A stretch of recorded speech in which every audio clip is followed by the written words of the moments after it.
You're tuned in to RBLR, the home of Tampa Bay's RBLR Sports. 4 seconds left. In front. Happy moment. The Tampa Bay Lightning have won the first Stanley Cup. And the Tampa Bay Lightning have won the Stanley Cup. Lightning strikes twice. The Tampa Bay Lightning win their second straight Stanley Cup.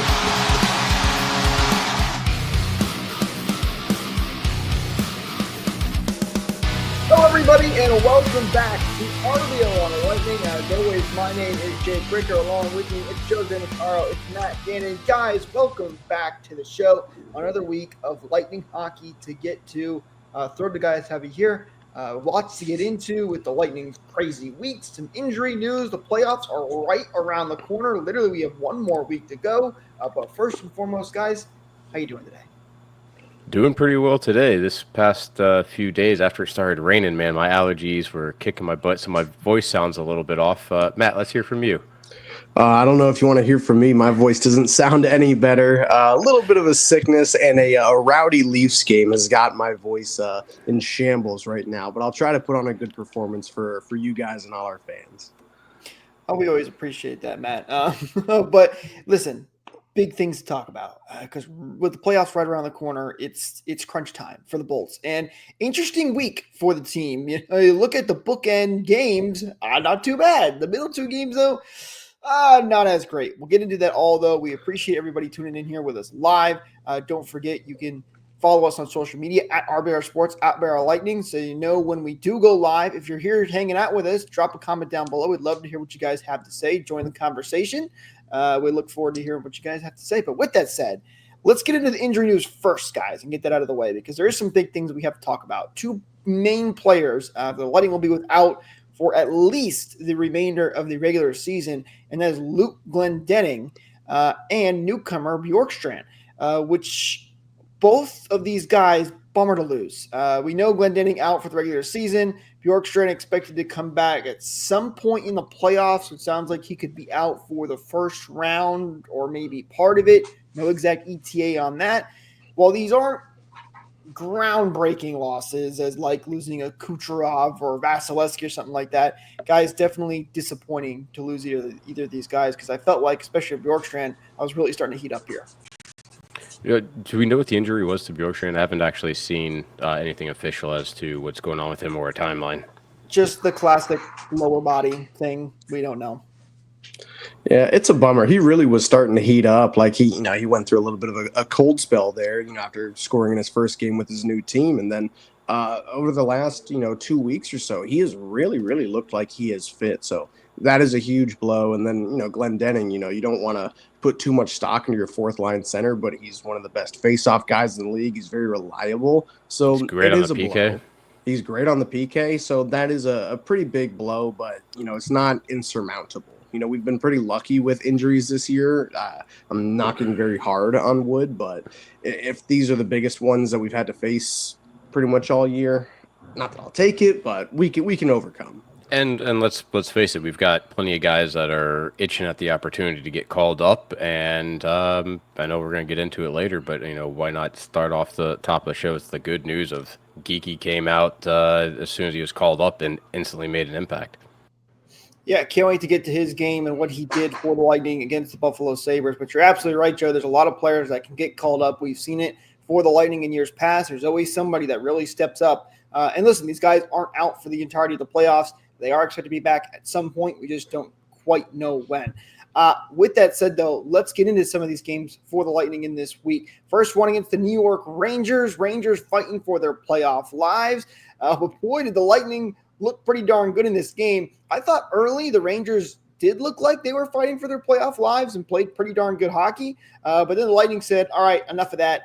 It's time to end this. And they ran away with it. They win it 5-1. Lots of different guys getting on the score sheet, including Yanni Gourde, finally rewarded for all of his hard work. I felt like he has played very well, fit right back in with the Lightning. Never quite had the goals, getting the assists, but this time gets one in the back of the net.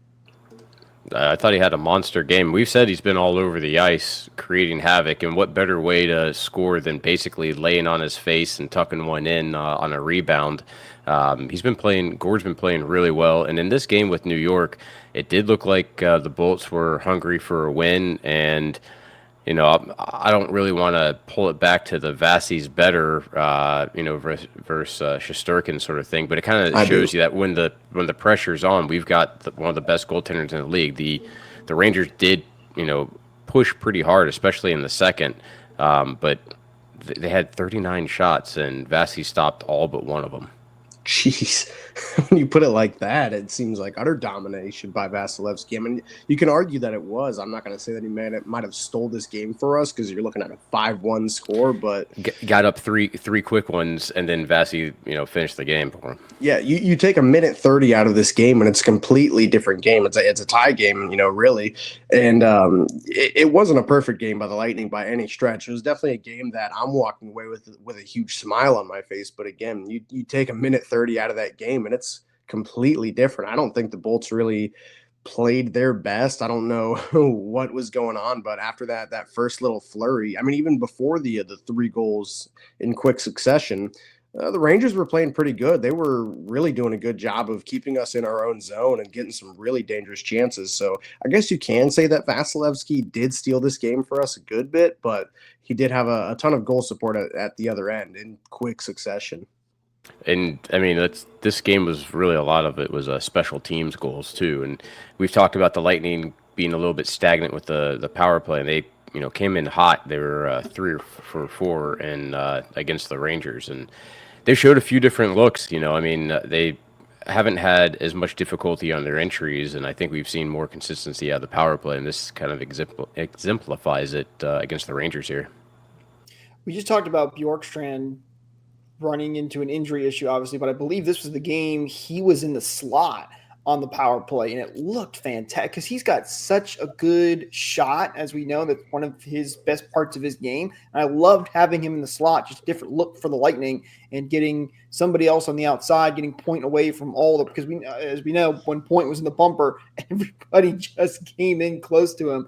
So I like that different look. Unfortunately, Bjorkstrand now with an injury. Hopefully he'll be back though, and I would love to see him back in that bumper spot. So listen, 5-1 win. Things are rolling off on the right foot here for the Lightning. A lot of good signs.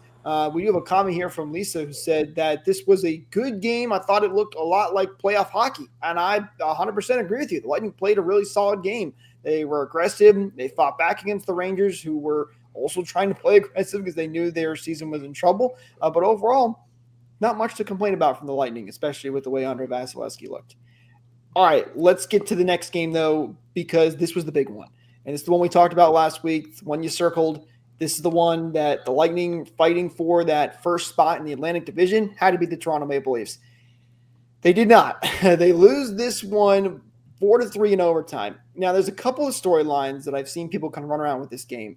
And the Lightning hit a lot of posts in this game, very easily could have taken control of it. But for me, guys, the big one is they did not start on time in this game at all. Toronto coming off a back-to-back, by the way, just having played in Florida. This was a terrible start for the Lightning, with Toronto scoring 2 goals early in this game. Eventually, the Lightning do look like the better team, as sometimes tends to happen on back-to-backs. But if you start this game on time, you win it. And this has basically thrown away the first place in the Atlantic chances. They can still technically past Toronto, but it's extremely difficult at this point. We'll get to that later. Disappointing for me, the way they started this game. Yeah, being at this game, my win streak comes to an end. My regulation losses, I haven't been there for a regulation loss this season, so I'll take that. It was a living hell for the first 5 minutes, man. I mean, just being in that arena, and I'll give it to Leafs fans. They travel very well. They really do, especially to Amalie Arena. And boy, did I hear it for the first 5 minutes, for a good portion of this game. And for whatever reason, dude, the Leafs, and specifically Matthew Nyes, have our number. And it couldn't be a worse team to get under my skin than the Maple Leafs. But it might not be such a big product of starting on time, but it seems like the last 2 years that we have played the Leafs regular season or playoffs, the Leafs come into Amalie Arena or we go into Scotiabank Arena and the Leafs do their homework on us. And we just kind of go in there and say, let's just give it a try. Don't study the film, whatever it might be. I'm definitely overemphasizing. They're definitely studying film, but it seems like the Leafs, more than any other team they play, study how to beat the Lightning. They do a lot on the rush. They found the weak gaps early in the game and got, 3 odd man rushes. One of them was saved by Vasilevsky within the first 5 minutes of the game, scoring on 2 of them. Then it took a little bit for the Lightning to really find their feet, but it just seems like they know how to penetrate the defense better than almost any other team the Lightning play against, night in, night out. And again, the Lightning, it took them some time to get their wheels beneath them. I thought once they really did start to find themselves, first of all, unlucky. You hit 4 posts in quick succession, within 5 minutes of each other, if that. But once they found themselves, they really started to play a gritty playoff style of hockey. So they really did play for 55 minutes, they were the better team. The Lightning were. I thought they didn't start on time. If you start on time, you're good. Exactly. How do you not start on time in such a big game like this? That's what gets me. Well, I mean, starting on time is obviously a big thing, and Toronto has built themselves a heck of a transitional team where, on the transition, on the rush, getting a fast break, they know how to bury pucks. The combination of Marner, Matthews, and Nyes has been a huge thorn for the Lightning, as you said, and they find their opportunities, and they seem to really consistently bury them when they do. And in this particular game, the Lightning hit those posts and really was tough to gain momentum. Now, they didn't give up on the game. They stayed in it. Just as bad as the slow, so-called slow start, though, was also the finish. I mean, you had an opportunity to walk away with 2 points, and you don't. That's something that we've seen. I feel like, we could probably pull up the record, but a lot more this season. How many overtime losses have we had versus overtime wins? The 3-on-3 game, it hasn't been the strong suit for the Lightning, and we saw it more this week. But I think that the Lightning still have a pretty good team to be able to take on the Leafs over the course of 7 games, because the depth of the Lightning is just deeper than what the Leafs have. And if you wear out that top line and you really pay attention to those 3 top goal scorers that they have, I really do like the chances that we get. I want to say that we dominated the overtime period too, and the second chance that Toronto got entering our zone ended up in the winning goal. But I can't even really say that when you're shooting the puck wide, and Kucherov had a pretty nasty whiff on a puck. I think Braden Point's breakaway pretty early into the overtime period got saved. I can't quite remember, but we held possession for a lot of it, which, you can't really say for last year when you're having some pretty good overtime issues. You just couldn't ever get the puck off the faceoff. The possession in the overtime is improved a good bit, but again, it just took another lousy lapse in defense, in my opinion. I think Victor Hedman got caught puck watching in overtime that led to caught.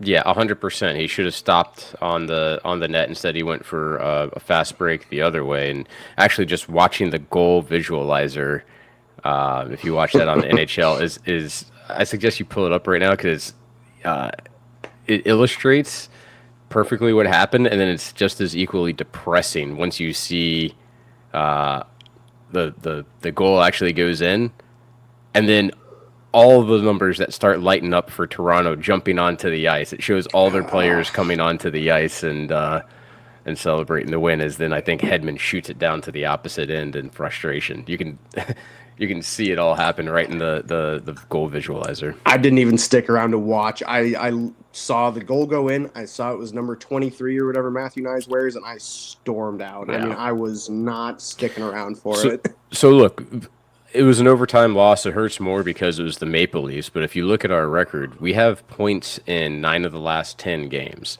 There is 1 loss that we've had in 10. Think about that, or 1 regulation loss that we've had in 10. And when you think about it in those terms, Lightning aren't playing horribly. And, I kind of said in our pre-show, we're having small gap for our losses, but large margins for our wins. And I think it's still a team that, despite this, it's a tough one to swallow when Toronto comes into our own house and beats the Lightning. But the team's playing well. And that goes for the way that they've played the Leafs. The last playoffs, what was that, 2023 too? Going back till for years now, they've never ever been blowout games. You might have 1, 2, or 3 over the last 5 years, but they've been 1-goal games, overtime winners. Going back to both the playoff series, 1-goal games and overtime winners, for or against. They're never ever blowout games. They're always very close. And then, unfortunately, on the wrong end of 3-on-3 overtime, like I was saying last week, it is a bit of a coin flip. It is a bit of a line change competition. 3-on-3 isn't what it was 10 years ago. I think some rules need to be amended, but it's still not, I'm going to sound like a boomer here, but like legitimate hockey. It's not something you really have to worry about in the playoffs either. And, right now, the way that the standings are shaping out, we're not going to play the Maple Leafs until the second round at best. And we all know the Leafs in the second round. We're not going to see them. Oh, jeez. Shots fired. Has 3-on-3 overtime really been around for 10 years? Has it been 2015? Holy cow. I feel like it was just not too long ago that they put 3-on-3 overtime in. But you guys are right. You're making a good point. Yes. Do you know who scored the first ever 3-on-3 overtime winner? Yes, I do, because I was at this game. Really? And it was, if I'm not mistaken, Braden Coburn. No, it was a defenseman. It was not Coburn. It was I'm blanking on it right now. It's going to bother me. It's a interesting name. It's a defenseman. Yes. It's not Garrison, is it? No, it's Jason Garrison. It is Jason Garrison. Okay, I knew it was one of Nice. Yeah, against the Philadelphia Flyers. Mm-hmm. Yeah, it was the first overtime goal as well. First 3-on-3 overtime that was ever played in the NHL. That's why I remember it. But yeah, I can't believe it's been 10 years. Sorry to cut you off. Right.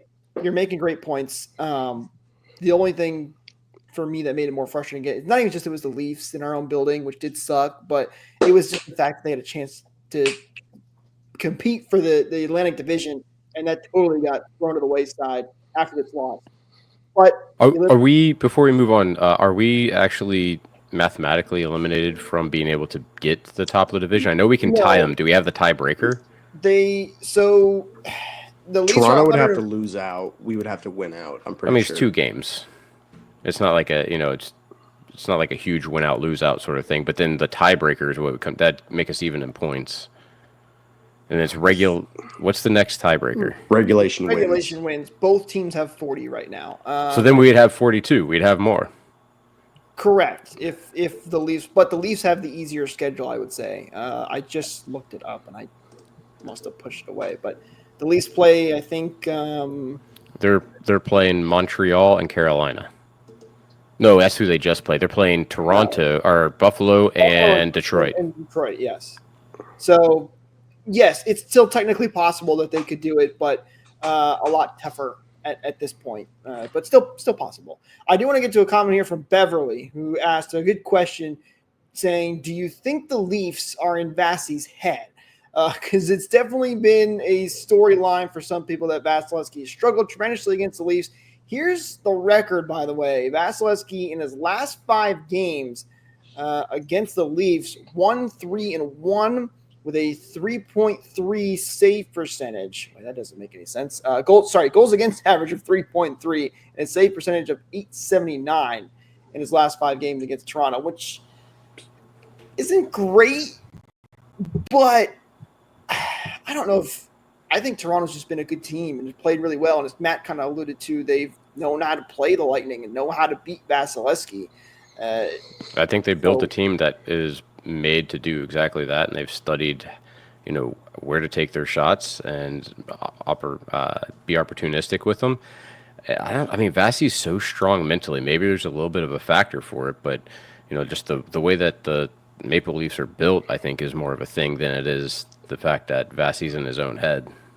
Do you remember the comments from the last playoff series against the Leafs? It was, what do you want me to do? Get X-ray glasses or something like that? Like, a lot of the shots that they get against him, this game not included, he was beat fairly, but in that playoff series, to keep alluding to it, were tips, deflections, screens, whatever it might be, everything from way far out. Like, I don't think they're really in his head. I don't think they really have Vasilevsky's number as they do like the team a whole. A lot of breakaway chances. Breakaways are actual coin flips. I don't care if you're prime Dominic Hasek, breakaways are breakaways. If your defense in front of you fails you, you're at the mercy of the of God, really. Like, I don't think he's in Vazzy's end. Like you're saying, Joe, it's such a cerebral position, the goaltending position, and Vasilevsky's got to be one of the most mentally strong goaltenders. You don't become the best in the world by being weak mentally, so I think he just takes every game by game. It doesn't matter what the team's name is. Muted. So reviewing these goals too, I mean, you get one. They got two that are off of breakout turnovers, which is going to be difficult to adjust yourself positionally as a goaltender. It's really tough as you think it's going one way and then it shifts directions. Two were like rebounds. Then the Nyes one was a breakdown, or the overtime one was just a breakdown defensively. I don't know that, a normal goaltender would be able to stop as many as he did in this game when, what'd they put on 31 shots. I don't know that a regular goaltender would have been able to stop as many as Vasi did. Yeah, to answer your question, Beverly, do I think the Leafs are in Vasi's head? No. Do I think the Leafs are just playing better and outsmarting the Lightning right now? Yes, I do. Will that continue in the postseason? Who knows? If we get to play the Leafs, we'll have a chance to see that. But hopefully they do get a chance to play the Leafs in the second round, because I know Lightning are really good at exacting revenge this season. So maybe that'll be a good motivation for them. By the way, think about what you said. Leafs, second round. Come on. Well, they did make the second round once, and then they got swept. So I would love to see them in the second round against the Florida Panthers. So, by the way, Beverly's comment here about you, Matt, was even better when you were talking about the overtime goal. Which is a great point, because Matt always does like to bring up Zach Bogosian. Now, the Lightning had a disappointing loss against the Toronto Maple Leafs in overtime, and those disappointing losses continued for the Lightning when they headed to Detroit to take on the Red Wings. Red Wings already eliminated from playoff contention. They have not had a good season. Lightning lose this one 4-3 again in overtime. Back and forth game. I don't think this was the Bolts' best game they've played. Gage Gonsalves, he had a great game. He scored 2 goals in this one, but they lose it in overtime. Do you put much stock into this one, guys? Because it's against the Red Wings. It kind of felt like the Lightning were getting back into that habit of, which they do this every year, where they kind of start falling. Coasting into the playoffs. Yeah, coasting. There you go. Coasting into the playoffs here, and then overtime, as we kind of talked about already, can be a crapshoot sometimes. I mean, I was bummed. I don't think they played very well this game, like good enough to get it to overtime. I guess Detroit is the one that tied it up late in the game, but yeah, I mean, the effort wasn't really there. It was back and forth and kind of hear me out, a boring way. I don't think there were very many chances for the Lightning, for really either team, but yeah, just it was definitely a sloppy game. Not my favorite. Definitely felt like a kind of a middle of January kind of game, dog days of the season game, where just nothing's really going right. Nothing's really doing. I'm not sure what it was, but just the effort, the compete level wasn't there this game. And then they, instead of turning it into 2 points, it's only 1 point. Yeah, and we talked about not getting off to a fast start in the previous game. They got off to a really fast start in this one. Yeah. Like a minute in, Cirelli gets the first goal. But then, yeah, it did seem like kind of a bit of a coasting effort where I don't know, what it was with Detroit being able to – they kind of played, I don't know, I guess more heart, I'd say, than what the Lightning had going. I did love the third period goal by Gage where Sider it was Sider, right? That engaged Hagel, lost his helmet and then exited the ice to go to the bench, which allowed the Lightning to be opportunistic with the lack of personnel for Detroit. Yeah, that was one of the funnier goals I've got to witness all season. That I do think the either pick it up and put it on or go to the bench rule is kind of stupid. But in this scenario, it was stupid because he picked the helmet up and then went to the bench too to let in that odd man rush or half breakaway, whatever you want to call it. I don't know what he was doing. It wasn't the right idea, but it was definitely a funny goal. I'll take it. And then Hagel like looking right over to him while he's on the bench. That one was funny. I gotta love Brendan Hagel and his little bit of trash talk that come out of him when he gets a little less captain-y, we'll put it that way. And he gets it's entertaining. Listen, they say you gotta look good to feel good. And Lightning may not have been looking good right now, but if you guys want to go look good, head over to our amazing shop.rblrsports.com. Check out all the team-inspired merch that we have right there for you guys. You guys can use code BOLTS to get 10% off your order as well. Not just Lightning merchandise, Lightning, Rays, Rowdies, Bucks, Sun, you name it, we got it. So don't forget to use code BOLTS to get 10% off your order. Links, as always, are in the description below. Gear up for the postseason, which is right around the corner. Good news is, though, the Lightning, they started to look good, too, in their next game against the Buffalo Sabres. What a dominating effort in this one, guys. They win it 7-4. Everybody getting on the score sheet, including who we alluded to a little bit earlier, Connor Geekie, who, of course, is called up by the Lightning. I originally thought they just called him up because it was time. We're getting close to the postseason. Let's get him ready to go. Then we found out Bjorkstrand is out week to week right now. But nonetheless, Geekie capitalizes on an opportunity, scores a great goal, and they have a fantastic photo of him with another amazing goal celebration. Round of applause to Connor Geekie. Hey, lose small, win big, pad that goal differential. I mean, these guys are at a plus 75 now. This is another one of those games that they just kept and that's second best in the league too, which is even more crazy. The Winnipeg Jets are a plus 85. Hellebuck obviously having I'd say it's a career season for him, but Hellebuck being Hellebuck, so they're the top two, and then it drops off to 59. So from 75 down to 59, the Lightning are playing pretty well with that goal differential. But I do want to talk briefly about that Connor Geekie goal. It was a rebound that bounced up in the air. He took like a couple of back steps in order to position himself perfectly, and then just whacked it hard right to the back of the net. That to score a goal like that, to mentally get yourself into a position where you actually can put some weight onto your stick when it's coming down in a funny area, to have like the wherewithal to do that takes a lot of swagger, and he seemed to have been playing with a lot of swagger. I'd say that is a goal that I'd expect Tage Thompson to be able to have scored, and at a 6'4" frame, Connor Geekie, he's looking pretty good out there.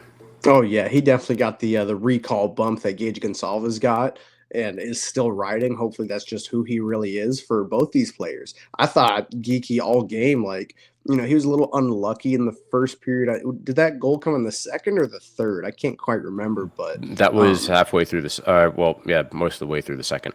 He was playing the right way all game. Like, he was noticeable. It wasn't like he was playing sheltered or timid or anything. Like, he kind of like how he was playing at his best when he was with the team early in the season. So I think his time spent down in Syracuse really helped him learn some of the finer aspects of the game, how to be an actual top line kind of guy. Because I think I don't have his stats in front of me, but I think he was killing it in Syracuse. I thought he was doing pretty good. It seemed like every other day I was getting highlights from the Crunch, seeing Connor Geekie highlighted. And no, the maturity in his game from what I saw last night from 2 months ago, it's not night and day, but there is a noticeable difference of what he did and how he composed himself in this game, and rewarded with a nice high effort goal too. I think he had like 3 cracks at that, all within the same 5 foot area. Well, no, that the one that he actually scored on, it bounced up in the air and he just timed it beautifully. And then on the one shot that he took on it, it was just. If you rewatch it, know what he did takes an extremely high amount of skill to be able to pull it off. Even though it looks like it was just a nothing play where he swipes at it, it is a lot more than that. I think Geekie's always had some great skill, just had to been able to capitalize, and he did it in his first game back. Hopefully that continues. The Lightning can heat up as we get ready for the postseason here. Also in this game, don't forget, Emil Lilleberg scores his first goal. So congratulations to him. I know he's had an up and down season. Some people have been frustrated with his play, but always fun to get your first goal and he gets it on a nice one in the second period. Great slap shot from the point. So shout out to Emil Lilleberg. Great for Lilleberg. He really needs something like that for his confidence. You could see it when he scored, how excited he was, and he's got that like really boyish look, really young look. So when he smiles, he looks like a little kid that just scored his first goal. It was his first goal. Also, though, I wanted to bring up Kucherov. When Kucherov scored on his own rebound, remember him celebrating? Like he celebrated big. Like he really wanted that one, which we haven't seen that much emotion out of him in a little bit. Wanted to get to your guys' thoughts on that. And for a goal, it wasn't even an assist. We all know he liked assists better anyway. Yeah, that was interesting. I don't quite know why he was so excited, but I love it. Maybe he's turning that dial a little bit. Get ready for the postseason. Well, I think he knows that he's going to walk away with his second consecutive and third career Art Ross trophy. I mean, with that goal, put him at 117 points on the season, and then he collected 2 more later in the game. But McKinnon's not playing any more games. Draisaitl, I think, is the closest player to him, and he's 10 points back. So it's not official yet, but Kucherov is pretty close to his second consecutive Art Ross trophy. So I think maybe that's why he might have been a little bit hyped. And after the Lilleberg goal too, Kuch was on the bench at like the start of the fist bump line on the bench, and he had a big old smile on his face too. So he was showing some emotion last night, except for his second goal, which was a really nice steal in the offensive zone. It was kind of a dumb turnover by, I think, Ryan McLeod. Kucherov just steals it right in front of the net, pots it home, no reaction. Stone cold, just nothing. Just another day. Listen, good stuff from the Lightning in this game all around. Lots to like anytime you can put up 7 goals. By the way, I saw an interesting stat coupled with the Rays. The Rays scored 8 against the Braves that day. And somebody said, including the postseason, it was like only the second time the Lightning and Rays have both put up more than 7 on the same day. It was some crazy stat. I don't have the exact one in front of me. Can you stack coupons with Papa John's? Would that have been like 75% off? I don't know how that works. Or you at least got 2 pizza orders right back to back that you can do it that way. Couple of comments here quickly. Daniel says Cooch was talking about the Cooch celebration when Lilleberg scored, which you brought up there, Matt. Yeah, always good to see those guys getting excited for their teammates. Beverly she said that monkey off his back now for Lilleberg, which is absolutely right. And hopefully that's going to help him and propel him again as we get into the playoff. I know I keep saying it, but we're right there. And this is the time you got to get hot and got to get ready. And the Lightning are heading in there very close. I do think Lilleberg's goal differential is still like -1 or something. I'm pretty sure he's got like 2 own goals. So he we won't talk about that. Yeah. But, hey, he scored a big goal for him. Good for him in this one. So bookend wins for the Lightning in this week. 2 nice ones to finish it, to start it on and to finish it on. And now they have 2 games remaining in this schedule. There's about everybody's about 80 games played right now. So we're down to the wire. But let's talk about our 3 stars of the week, guys. Lots of good players to pick from. Everybody played, for the most part, pretty darn well. But I think there were some 3 obvious choices. Let's start with our number 3 star. It's a guy that has locked up his second scoring title for the most part here. Once again, back on this list, it's Cooch 3 stars of the week. Nikita Kucherov gets the number 3 star for us this week, guys. He was fantastic. I mean, putting up all of the points. Nikita Kucherov, 3 goals, 4 assists for 7 points. Wasn't -1, but yeah, we'll throw that one out the window for this week. Who cares about plus minus? It's a stupid stat until I need it for my arguments. No, I mean, just another year for Kucherov, making it look so easy, so casual. I'm excited personally that he is all but locked up another Art Ross trophy. I think it's going to be funny looking back. Now the NHL does their graphics, whatever, showing the Art Ross winners over the years, and it's Gretzky, Lemieux, Gretzky. I think it's going to be funny looking back to Connor McDavid, Nikita Kucherov, Nikita Kucherov. Like, it just proves how elite of a player he is without even having to watch his game. Like, he's just the smartest player on the ice most of the time, aside from some rough turnovers that we won't talk about, but still just another year for Nikita Kucherov, just making being the best player in the world look so effortlessly. That's right, David. Sorry. Was that your Kucherov impression? I think that was pretty spot on for his commercial. I think that was, I may have been working on that one. I'm not even going to try. I mean, except for filming car dealership commercials, what doesn't this guy do absolutely wonderfully? Well, listen, hey, we can't put that on Nikita Kucherov. That was the car commercial's fault. I don't know how you messed that up when you. That was the best take he had. That's right, David. I mean, when Kucherov got there, he was already not happy about it, did not want to be there. Listen, Geico, and now this has become a Kucherov commercial podcast. See how many names of companies we can drop in the middle of this one. Listen, Geico did it right with Nikita Kucherov. No lines. All he did was turn on lamps, and it was light the lamp. Fantastic commercial, and that's how you use Nikita Kucherov there. But we digress. Let's get to our number 2 star of the week, guys. It's a kid that I think is the guy for the Lightning heading into the postseason. It's the one that a lot of people have started to say already, as we said before. Where did this guy come from? How did the Lightning keep getting these players? It's Gage Gonsalves. He has been fantastic. He gets the 2nd star of the week. Really good week for him. 2 goals, 3 assists for 5 points, and was a +4. Every category, Gage Gonsalves playing very well. I mean, obviously he's having a career year. This is, all the games that he's played except for 2 have been this season. But to hit 20 points and be a +8, guy's been up and down, and I don't know. I'm just so glad that he's able to find a spot here, because for a lot of guys, it's tough if you're not on the top line. It's really hard to be on the top line of the Lightning. You don't really find your niche. Think of ABB for instance, a guy that had a ton of skill at the AHL level but couldn't find a home because he couldn't play well on a 3rd or 4th line. He didn't have the mindset for it. It seems like with Gage, you can put him just about anywhere, and he has been able to change his game to fit. And the fact that he's putting up points, putting up goals, and the plus minus is there, the goal differential is there. That's everything that you want out of a guy that's not really costing the Lightning a lot of money. No, not at all. You said it perfectly, Joe. And I've liked his defensive game. Again, he's not really Patrice Bergeron or Alex Barkov or anything, but I see shades of a very responsible. Yanni Gourde?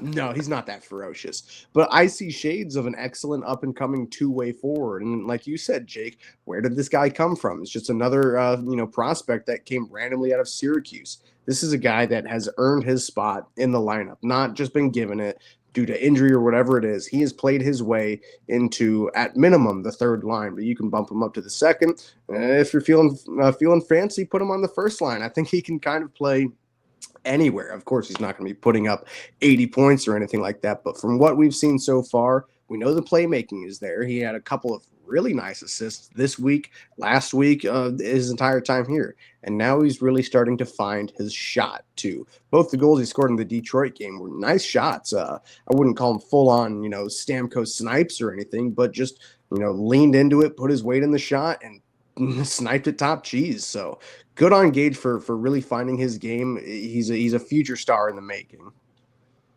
All right, let's get to our number 1 star of the week. So many guys that were so great.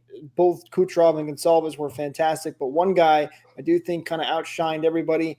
It's Brandon Hagel. He's done it again. 1 goal, 7 assists for him. That's a Nikita Kucherov stat line right there for 8 total points and was a +5. Man, this guy, I still think he is one of the best trades in Lightning history. I mean, and I know I'm biased, but I really do think he has been fantastic with the way he's come over, the way he's played, the captain like he's been for the Lightning in the locker room as well. I just absolutely loved Brandon Hagel.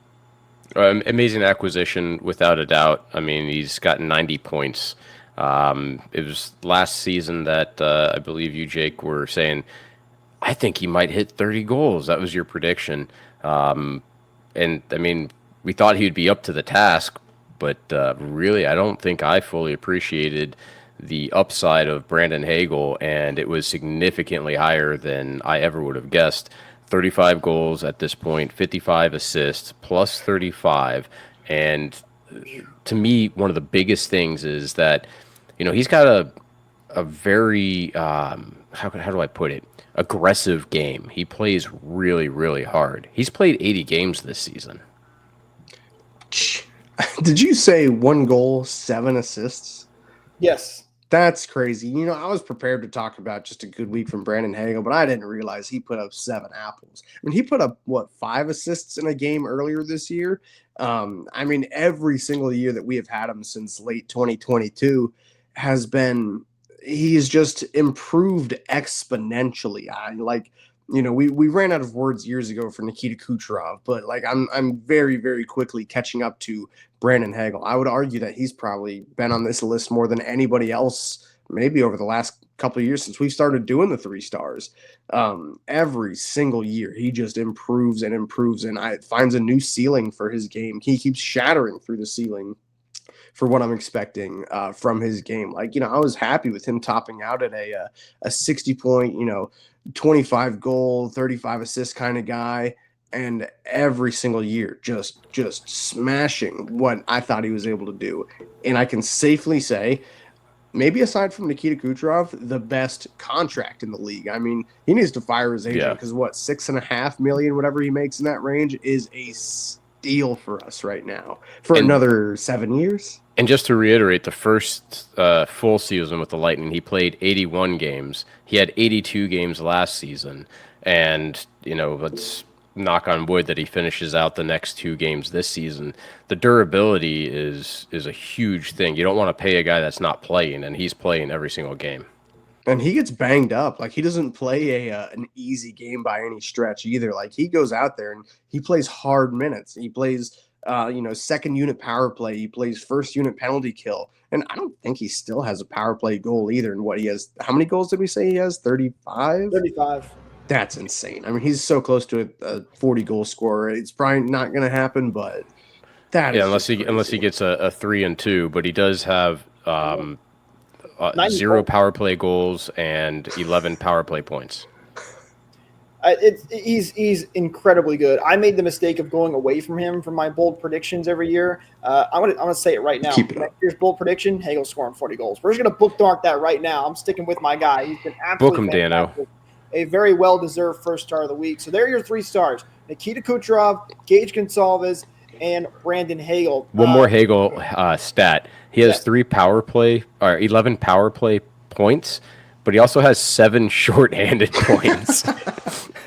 3 goals, 4 assists. That is insane. Absolutely insane. We say, what's this with Nick Paul? It's Nick Paul. He can do it all. Brandon Hagel can do it all. On the power play, shorthanded, 5-on-5. What could you not love from Brandon Hagel? I do have a bunch of comments to get to, guys. There's been I've loved everybody's what they're saying down in the RBLR chat. I appreciate you guys tuning in and joining the conversation here. First, I want to get to a comment from Beverly, who was asking about the Syracuse Crunch and when did they go to the playoffs. So the Crunch have not officially clinched. To be honest with you, I don't understand how the AHL postseason works. It's really weird when you look at the standings. The division the Crunch are in, only 2 teams have clinched. Every other division, there's 6 teams that have clinched that have way less points in the Crunch. So I don't quite know. I don't pay too much attention to the AHL playoffs, to be honest with you. But they haven't quite clinched yet. There's 3 games left in the regular season. I just looked at their schedule. So I would expect them to clinch. They're in 3rd place in their division. So I expect them to clinch, and the playoffs would probably start right around when the NHL ones do, with them about the same, maybe a little bit after. She then followed that up to asking if we were going to see any of these guys in the first round. So a lot of those guys will play for Syracuse until they are eliminated. But I think the big pieces, like Connor Geekie, who's obviously already been called up, those guys are going to be with the Lightning. But as for the quote, what's the term? Black Aces? Is that what they call it? Black Ace, yeah. Black Aces? No, they won't be up right away for the first round. But hopefully at some point soon, and hopefully both teams go really darn far and don't have to worry about that even too much in dealing with any injuries. So that's Connor Sheary's got the team on his back right now. Everyone, it's all right. Sheary will drag the Crunch to the promised land. He's got it. He's got it locked down. I wish I could watch more Crunch games, but I don't know. Do you guys watch any of the because you have to pay for a subscription, and I've never pulled. It's very hard to watch AHL games, which kind of stinks. I've considered paying for AHL TV, and the price just did not justify me buying it. Like maybe I would if they were on like a deep playoff run, but I watch enough hockey as it is, so. Go ahead, Jay. Sorry. Just Eureka's just silly. Throwing comments for those who can't see behind the scenes. There are a couple of comments about another young Lightning player. Do we want to talk about Isaac Howard? I debated bringing it up at the top of the show because I didn't want it to dominate conversation, but we probably should mention it. It's in news. It's newsworthy, and it's created about Isaac Howard. It's created a ton of stir amongst Bolt fans that call JBB an idiot, and you're like, what is he doing? And let's dive in. It's worth a chat. Yeah. So I don't know where you guys are on this, but for me, I am not one of the overly concerned fans that's been freaking out about this. Like, I fully trust JBB to figure out if he needs to, and it's also not like this is the deadline to sign him. He becomes a UFA at the end of the season. I don't know the exact how that all works out. It's next August, not even this August. Right, it's 2026. So they're still trying to do it. It's not like he's going to play in this postseason, even if the Lightning did sign him right now. So this is a total next year's problem. Not worried about it. I get maybe Isaac Howard could help us in the postseason in the first round, but he's not going to play with us. The Lightning are a very good team as it is now. You're not just going to throw him in there. And listen, even if there's a world where the Lightning cannot find a way to get Isaac Howard signed, or he doesn't want to sign, or whatever it may be, they can still trade his rights as well and get a nice haul for him. And he's been playing really good hockey, so they might be able to get a pretty nice package deal for him. So I think the Lightning are still very much in the driver's seat when it comes to this Isaac Howard situation. I am not concerned at all. What a difference in your maturity level between last year and this year in terms of trusting JBB with contract. It's really been fun to watch you get so much older, and I'm not it's like dissect that at all. Well, I mean, you're saying how old you are with, oh my gosh, it's been 10 years since the 3-on-3 went into effect, and it's are you getting a little gray in there too? Are you gonna start matching me, or are you? So for those that don't know, I lost my admin powers right now because I got signed out. I really wish I could kick you out right now. You can't kick us out anymore, Joe. Oh man, that opens up so many doors. But seriously, I think you're right. This isn't as big of a deal as the commentary from Howard has made it seem to be. The Lightning don't have any room. They don't have cap space. What are they going to do? He wasn't going to be part of. They're not going to throw a guy that has no NHL experience into a playoff situation with a team that's a real contender and basically all slots are full. So I don't think there is anything for JBB to have done. And yes, one deadline passed, but I don't know what was to be expected otherwise. I think that the Lightning are still interested in him, obviously. Yeah. And I think he'd be a complete fool to not try to get on this squad. It's got the best coach. Rated, right? Like, it's not just me saying, but like one of the best organizations with the best coach, some of the highest scoring points getter in the NHL. What better opportunity would you want than to be able to learn and grow within this organization? So yes, it is a little bit scary that the leverage is not fully in the Lightning's favor at this point, but I mean, if he doesn't want to play here, then we don't want him anyway, right? I just don't understand why a player wouldn't want to play here. You're in a no-state tax state. You're playing, like you're saying, Joe, for an A-class organization with A-class players. Like, this guy has a chance to become the next Braden Point. That might be his ceiling. Like, he is a goal scorer. Firstly, congratulations to him on winning the Hobie Baker Award. Like, that's that's a big deal for a college athlete. So, but if the attitude just isn't right, I mean, I hope we're not looking at a Drouin 2.0. Like, if this guy's going to be a drama queen, thinks he deserves all the playing time in the world this year, which he's not going to get. But I think next year there will be an opportunity. So if you bide your time and just, clean it up a little bit and just play the same way that every single other person in this organization, has earned their spot. Look at Connor Geekie. It took him being sent down. I haven't heard a peep out of him. Nobody has. Everyone on this team plays and acts the same way. Everyone's humble.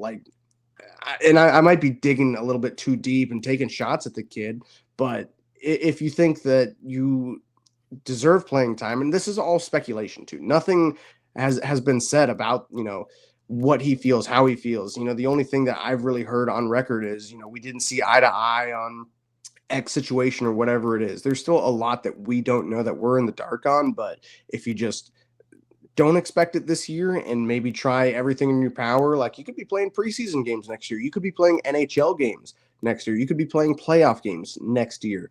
But if you want to take the attitude route, and if, the next meeting with Julian Brisebois does not go well, you're traded at the draft, dude. I mean, his stock right now, despite us not having the leverage, coming off of a pretty dominant Hobie Baker win, a great season for him, why not trade him? I mean, if this is how he's going to act, get it over and done with. Like, trade him at the draft, trade him before the season, trade him during the season, whatever it might be. I mean, so not to turn it into a hate.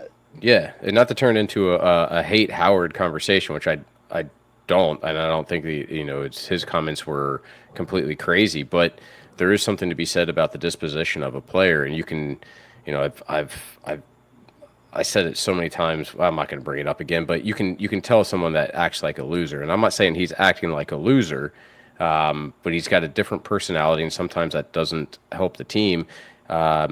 Jake, you can comment on this in terms of didn't you not have an interview with him with Waxy? Yes, we did over on the Bolt Report. That's why I was kind of laughing when you said that. Listen, he's a kid. He clearly wasn't media trained, but that might be it too. He definitely didn't seem thrilled to be hanging out with us, which is fine. I get it, but we did get a little bit of that when me and Michael did an interview with him. It's up online. You go check it out for yourself on the Bolt Report. But yeah, and listen, what did Druin turn into for the Lightning? That was a bad situation that turned out into something great. Cautionary tale. They could do it again. So is it disappointing that there's potentially not be able to see Howard in a Lightning uniform? Yeah, absolutely. But I don't see this as like they're going to lose him for nothing, and it's a major loss for the Lightning. They'll be fine. Like we've alluded to here, they could trade him. They could still sign him. They're still, to me, in the driver's seat. So it's not an overly big issue. As long as you don't lose him for nothing, I think we're coming out on top. If you can get something for him. But ideally, in a perfect world, is everything settles down. He might have a slice of humble pie himself and earn a spot the way that every single other player has on this team. I mean, look what he can turn into. Look at what Nikita Kucherov was when he was coming into the league. He was just a pretty decent prospect. Look at what Braden Point was before he turned into Braden Point. He was just a pretty decent, B-level prospect. Isaac Howard right now will be given every opportunity if he wants to take it. So I just don't understand where the drama is coming from. Last thing I want to say on Howard, and then we'll move on back to the Lightning in their schedule for this week before they get to the postseason.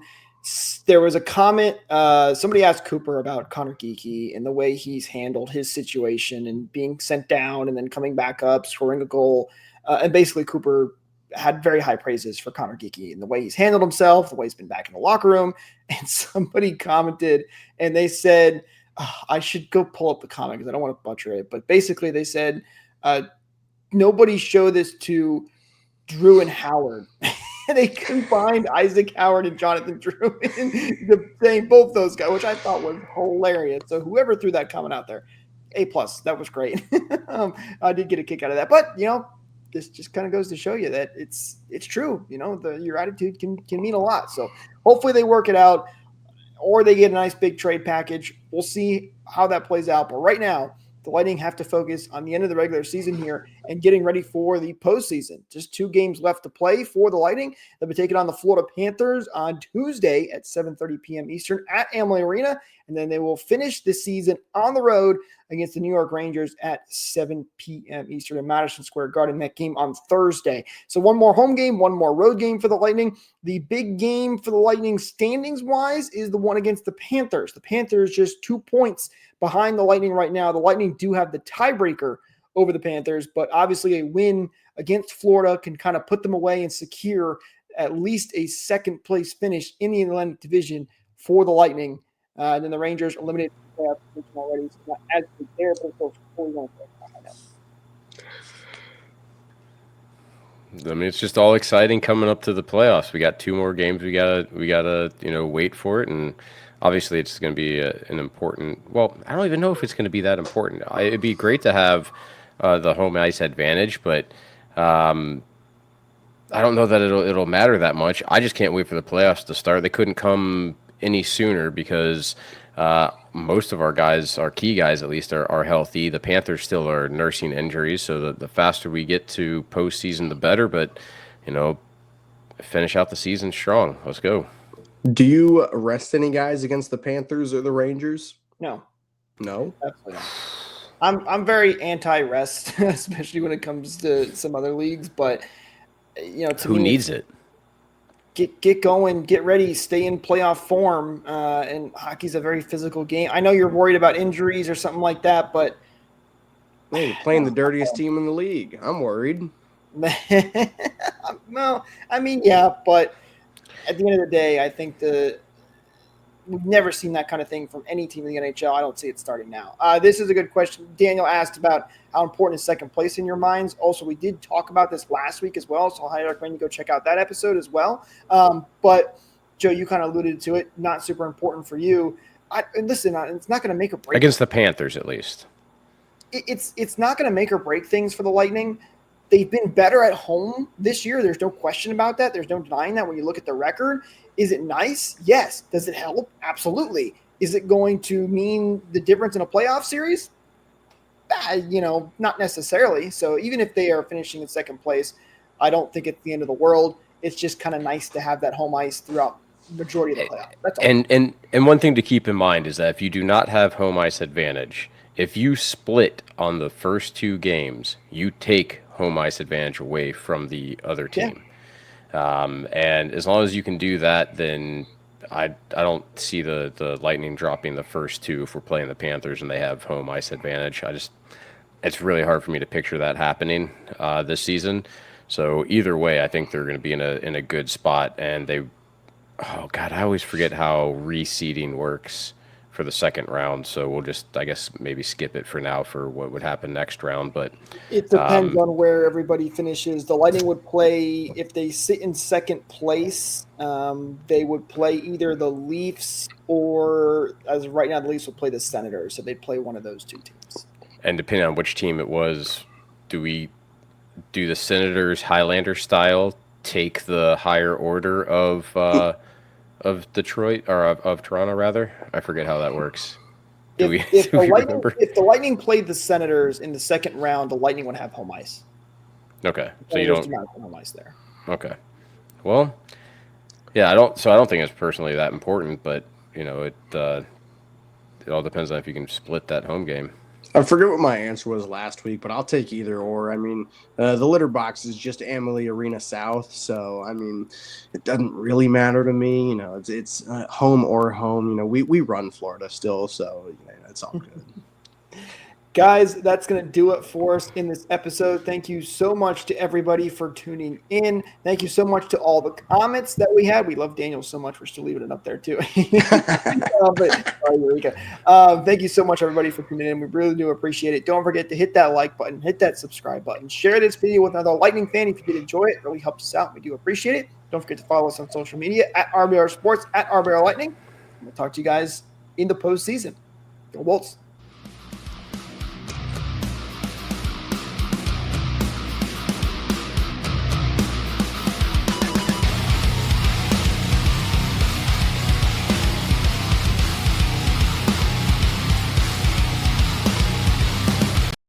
Thank you for tuning into this presentation by RBLR Sports. On your way out of the stadium, please remember to like and subscribe.